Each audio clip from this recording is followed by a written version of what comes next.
Okay, first things first again. Sorry if there might be a lot of cuts during this. Again, if you didn't watch the previous video, the smoke in the air has just exacerbated my allergies. So, yeah, I'm kind of coughing a lot. Like, I've just taken some Claritin to hopefully clear it up a little bit, but you're never too sure. So, yeah, if there's a lot of cuts, that's what's going on. Anyway, yes, Impact Against All Odds just wrapped up, and boy, this was a really big show. A lot happened here. So let's get to it. We had two kickoff show matches. First one was Kylan King versus Nevaeh. Kylan King of the Coven, one half of the Knockout Tag Team Champions. Right off the bat, this was kind of basically just a squash match. I mean, Nevaeh got some offense in, but then Taylor Wilde would distract her. She got a quick cheap shot while the ref was distracted. She got up and led Nevaeh off with a little bit, but Nevaeh did shrug it off and hit a neck breaker, but eventually King hit a ripcord into a roundhouse kick and then followed it with King's Curse for the 3 count of the victory. You know, not a terrible match, but yeah, just kind of a basic average squash match. After that, we had the Digital Media Championship match, Joe Hendry versus Dirty Dango. Santino Marella was given an entrance chyron before his music hit or anything. They were doing the tail of the tape, and so they go, Santino Marella in the middle of everything. But he came down to do commentary at ringside. Of course, Joe Hendry has his new song about Dirty Dango. I think I'm trying to figure out what song it is he's parodying. It's like, it's the devil. It's like, he's the Divas reject, because he got rejected on Total Divas. Anyway, sorry, my phone goes off. Dango did hit like a tornado hammerlock suplex. He hit kind of an armbar meteor, nice maneuver there. He tried to go for his finish, the guillotine leg drop, but he got into an argument with Santino Marella because he was just like, he just sort of started arguing with him, and that enabled Hendry to roll out of the way and hit the standing ovation for the 3 count of victory. This was a slightly better match, but not that much better. I know these guys are capable of more. I thought it really was building up to something special, but it did kind of go a little bit flat. So, yeah, moving on to the show proper, we opened up with Kazarian taking on Eddie Edwards, the proteges of, well, one of the many proteges, or 2 of the many proteges of Killer Kowalski. Kazarian early on faked an arm drag and tried to go for an Oklahoma roll pin. Kazarian dodged a forearm and tried to go into a backslide pin. Edwards then got back involved when his wife, Alicia, began to distract Kazarian. Edwards came back with a big missile drop kick. Kazarian came back, hit a big flying head scissors to the outside of the ring, followed that with a slingshot DDT. Edwards countered a chicken wing into a blue thunder bomb. After Kazarian hit a vertebreaker, Alicia got caught putting her husband's foot on the ropes, so she got ejected. And eventually Kazarian basically, yeah, they fought into the corner. They got up on the top rope. They went for a superplex. I think it was supposed to go in a kind of a small package type pin, but Edwards was just not pinned right, and so he sort of like semi-rolled out of it, and they had to sort of redo it or do a different one, and they did a Tiger Driver into the roll-up. They countered a Tiger Driver into a roll-up for the 3 count of the victory there. Yeah, overall good match. It got scuttled a little bit by the ending, like probably could have done without the little slip up there. Like I said, I think what happened was it was set up for the superplex. They go to the superplex, and then I think Kazarian was supposed to reach up with his legs and catch Edwards and pull him into the small package. But instead, it's like he pulled a little too hard, and Edwards kind of like rolled out of it. And so they had to do the Tiger Driver set up into a roll-up for the 3 count there. So yeah, that did scream like they had to audible that finish. Okay, so after that we had the Impact Tag Team Championship match. That's Austin Bay Club taking on the Good Hands of Skyler and Hotch with Brian Myers. They're his new proteges. Early on, Bay countered a Magistro roll into another type of pin attempt. Austin Bay Club hit kind of a sliding Russian leg sweep on Hotch. Early on, the Good Hands hit Austin with a double bulldog. Looked like maybe things were going to go the Good Hands' way at one point. They got to the outside of the ring. Austin got Ace Austin got drilled with the Tag Team Championship by Brian Myers. Skylar then hit a spear on the apron. They were fighting. They hit the Magic Killer. They broke that up, and the ABC hit. They hit Hutch with a head scissors into a cutter, and then Austin hit the fold for the 3 count of the victory. This was a fun match. I kind of condensed it down a little bit, but still very good action. A lot of good high spots. Told a good story. The good hands look like they could be worthy contenders, and hopefully they will actually get that proper shot next time, and maybe even a reign, because I think they could help liven up the Impact Tag Division, which has been a little bit stale. It's been, Motor City Machine Guns, Austin Bay Club, and then that's kind of it. Like, every other ones are just sort of there. So, again, something that could kind of help push themselves up and be #1 contenders there. So, after that, we had the dog collar match, Masha Slamovich versus Killer Kelly. I had to differentiate the two because they kind of look alike from certain angles, and basically, Killer Kelly was in black and white tights while Slamovich was in red and white tights. Early on, they were trying to attach the dog collars, and they could not get the one attached around Slamovich because they're like, okay, let's go this way. Okay, that's not working. Let's go this way. All right, let's try this, and finally it's like about 2 minutes it took to get that done. Eventually, Slamovich dominated early on, just kept pulling Killer Kelly around by the chain, tied her around the ring post at one point. Kelly did come back with a chain-assisted clothesline.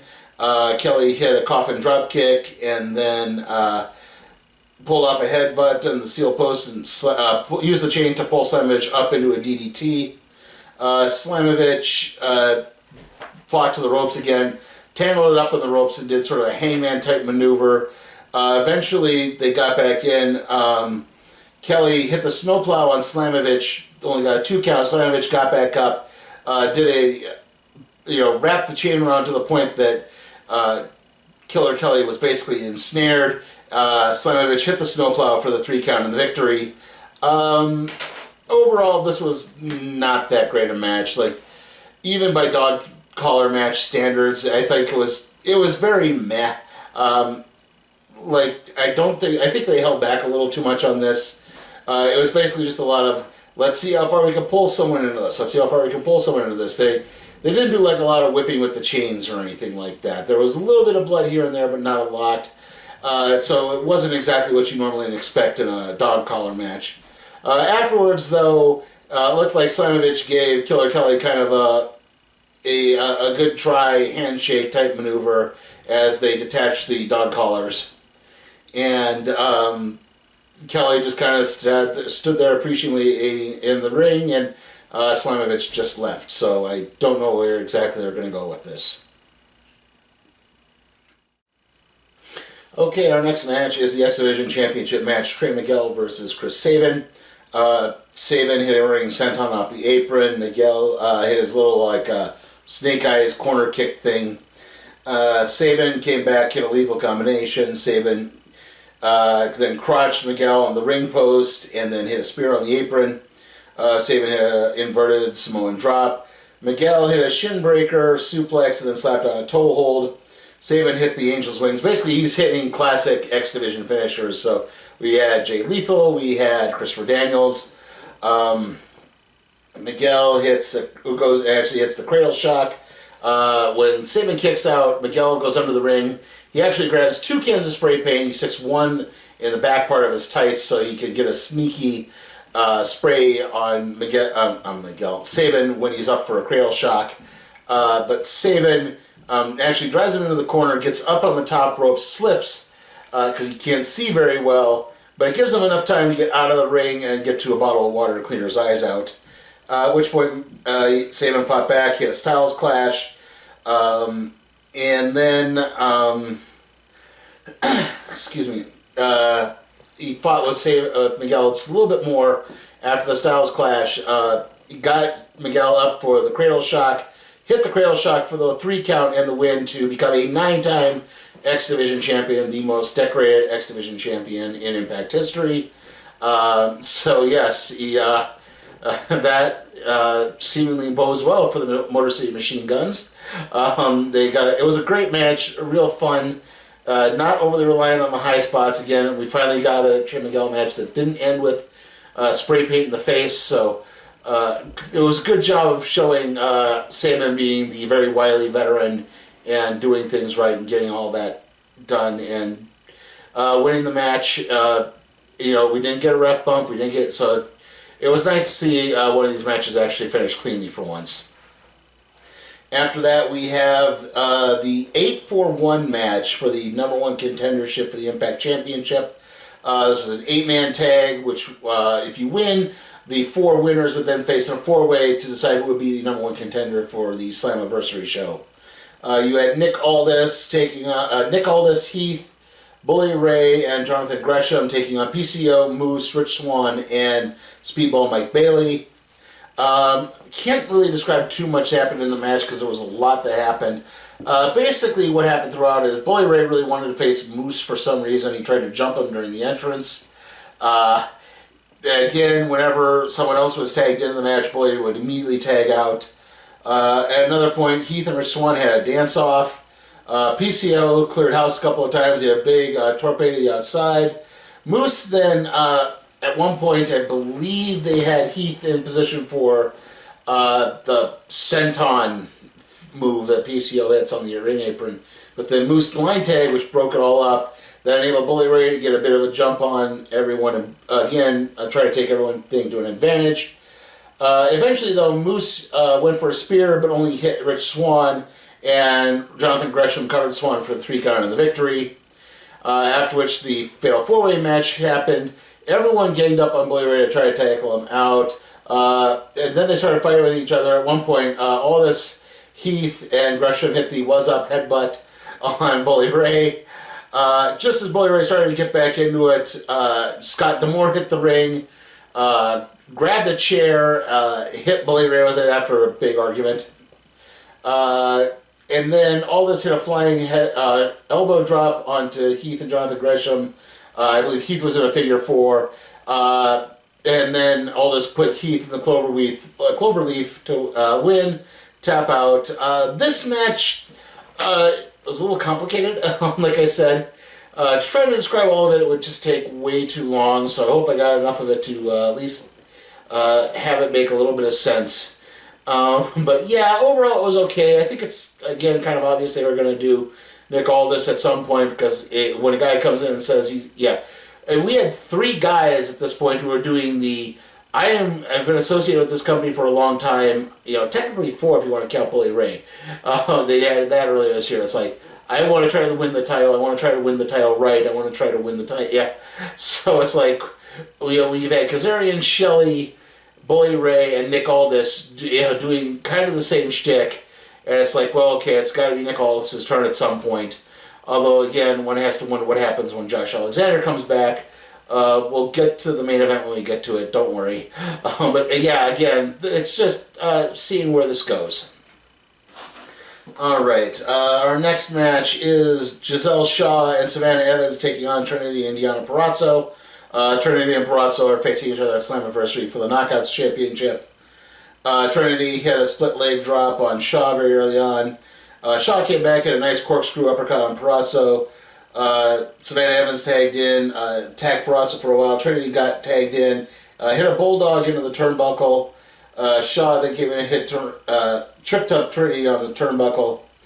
Trinity slipped during a botch. She had a really bad one. It was what was she? She slipped on the ropes during a kick maneuver. Like, I think the idea was supposed to be she was supposed to do a springboard into sort of the spin kick, and she slipped that little bit and instead just clopped Savannah Evans right on the side of the head, really hard.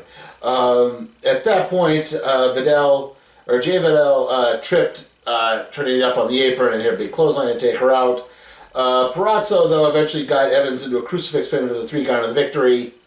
Afterwards, the heels beat up on Purrazzo. Trinity came in for the save.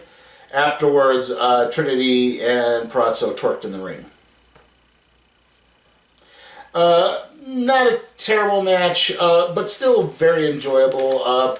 I thought the ending may have been a little rushed and cluttered. Like, it was over pretty quick. Like, I was looking away to write down the attack that Jay Vidal did on Trinity. I looked up and suddenly it's like 1, 2, 3. Like, okay, what happened there?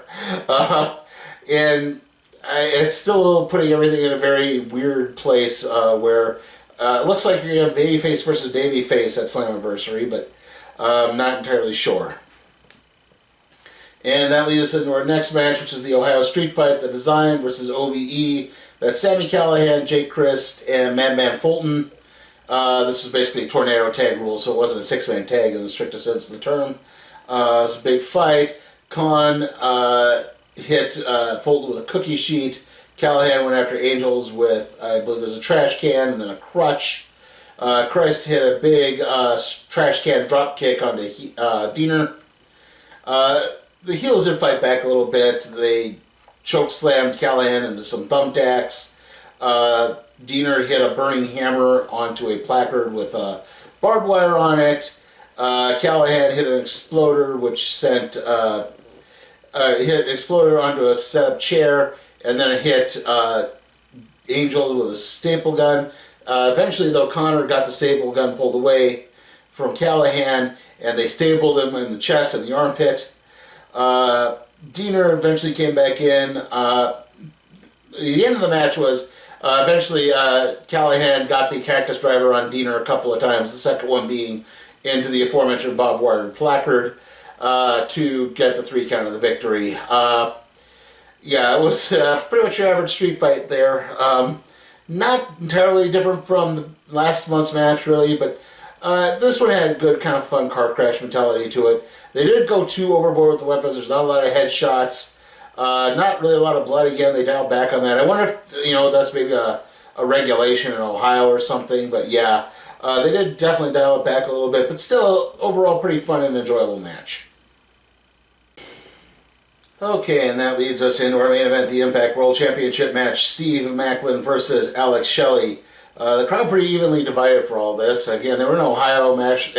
Shelly's from Michigan, maybe that's why. But anyway, early on, Maclin drove Shelly into the corner, hit him with a couple chops. Shelly hit a flying knee off the apron. Maclin had kind of a ripcord type maneuver, which pulled Shelly off of his throat off of the top rope in a stun gun-like maneuver. Shelly came back, hit kind of a straitjacket into a backstabber. Maclin hit a spear through the ropes, and then followed that with an elbow drop off the apron. This is where things really did begin to pick up. Shelly hit, what would I write? He had several strikes, followed up with a final cut, several forearm strikes it is. Maclin ripped off the turnbuckle while he was in a figure 4. They kept setting up someone was going to hit the turnbuckle pad. At one point, Maclin did manage to drive Shelly into the turnbuckle pad. He hit the KIA, but Shelly just managed to kick out. Shelly got put in the Tree of Woe over said turnbuckle pad. Maclin went for a spear. Shelly dodged out of it. Maclin hit that instead. Shelly did hit a shell shock, but only got a 2 count on that. Shelly went for I'm trying to think what it's called. Not the clothesline from Hell, the Gargano escape. That's why I'm trying to think what the hold is called. This crossface hold. Maclin fought out of that, but Shelly managed to just swing him enough to hit the turnbuckle, hit the exposed turnbuckle again. Shelly followed up with a super kick and then another shell shock for the 3 count and the victory. Alex Shelly is now Impact World Champion, and I have to admit, it is a pretty big surprise. One would think they would, because they were building Aldous as a babyface too, they would build towards Aldous Maclin at Slammiversary, but I guess that's not the case now. I mean, I guess maybe I wouldn't be surprised if they do something where Maclin says, hey, I was throwing up that exposed turnbuckle multiple times. I did that unknowingly. I was trying to pull myself out of that figure 4.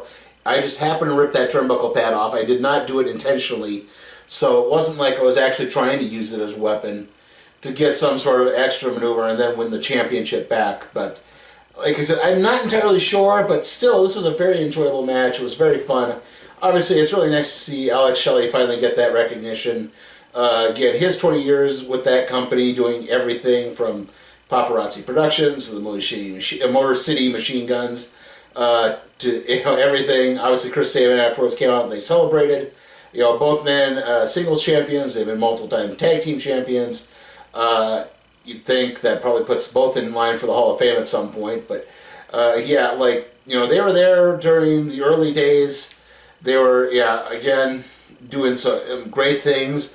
So, Sabin's already been a one-time champion. So, again, overall, this could be a really good thing. Could be really enjoyable. Hopefully, I do want to know where exactly it is they're going, but I don't know what it is. But it definitely gave a nice end to the evening. Overall, all these matches were really fun in some aspects. There were only a couple I thought were really... the kickoff show matches were fluffy. But then, everything else, for the most part, was really good. I mean, just, a few botched moves here and there. And again, the dog collar match, maybe not living up to the hype. If you've seen a lot of dog collar matches recently, which obviously probably set your expectations really high. I do have to wonder, like I said before, if a lot of that had to do with maybe some state regulations in Ohio about blood. It's entirely possible, I'm not sure. But again, overall though, this was still really fun, very enjoyable. I'm going to give Impact Against All Odds 2023 a B+. I don't think I can go quite up into A territory, but I think a B might be a little too low because, like I said, I did have a lot of fun watching this show. This was a good, solid wrestling show, and it has some pleasant twists in it to put it over the top. Okay, so next wrestling thing is going to be, next week on Saturday. Well, the video will probably be up Sunday, but it's going to be the AEW Collision premiere and the return of CM Punk, so we'll see how that plays out. I'm going to say this, if you're expecting too much of Punk saying much of anything, I don't think you're going to get that. Obviously, there's a lot of NDAs as to what went down after All Out, so yeah, I don't think they're going to address it directly. I would like him to come out and just say something to the effect of, I acted unprofessionally, for that I am sorry. If that's all he says, I could be pleased with it, but I don't even think we're going to get that. So, I'm kind of pessimistic on that. I think we're just going to try to pretend like it didn't happen, and judging by the ticket sales for the Collision shows, it seems like most of the wrestling populace agrees with me. I don't think they're quite ready to forgive CM Punk just yet. I don't like saying forgive, but again, it's this time they're going to take that return and be a bit more trepidatious with him, I think. I don't know how this roster split is going to go. I don't know how championships are going to apply to it. But, yeah, still, I am kind of interested to see what they're going to do and if they can truly carry this out. Anyway, the next video is going to be the random trade review on Hellboy, the Right Hand of Doom. After that, it will be the review for Elemental, then AEW Collision, like I said, and then it's going to be the first part of Secret Invasion on Disney+. See you all next time.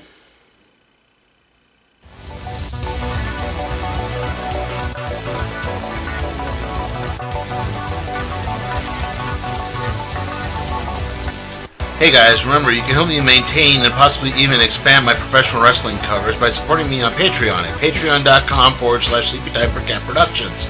Also, remember to like the video, comment, share, subscribe, and ring that notification bell.